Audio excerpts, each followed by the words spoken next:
सातत्यानं सांगतोय, कारण की कोल्हापूर ही शाहू महाराजांची नगरी आहे, पुरोगामी नगरी आहे. सातत्यानं इथल्या लोकांची मानसिकता ही पुरोगामी विचाराची आहे. जातीवादला थारा इथं दिला जातो आणि म्हणून काही ना काही घटना नेमक्या इथंच कशा घडतात. मी कालसुद्धा बोललो, मिलिंद नावाची व्यक्ती इथे येते, इथं परांडे वक्तव्य करते, त्यांना कोल्हापूरच का दिसतं वक्तव्य करण्यासाठी. आणि म्हणून मला वाटतं एक प्लॅन हा सातत्यानं या ठिकाणी चालू आहे. आपण जे आता आदरणीय महाराज म्हणले ते काल जर अभियोक्त्यांचा सल्ला घेऊन या सगळ्यावर जर कारवाई होत असेल तर मग ती गेले 6 महिने का केली नव्हती.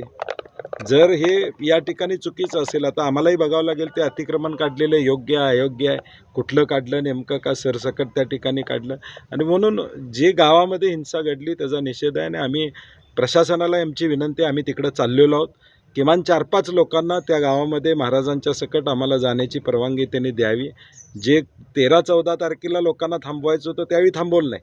आता शांतता प्रस्थापित करणाऱ्या जाणाऱ्या लोकांना थांबवणार असताल, आम्ही तिथं ठिया धरून बसू. आम्हाला 4-5 जणांना तरी किमान तिथं सोडावं अशी आमची अपेक्षा आहे. ठळक घडामोडींसाठी देशोन्नती न्यूज चॅनलला सबस्क्राईब करा आणि बेल आयकॉन प्रेस करा. मुंबई, पुणे, नागपूर, मराठवाडा असो का विदर्भ, राजकीय, सामाजिक, शैक्षणिक क्षेत्र असो का क्रीडा, सर्वच घडामोडीचे विश्लेषण पाहायला विसरू नका. फक्त देशोन्नती न्यूजवर.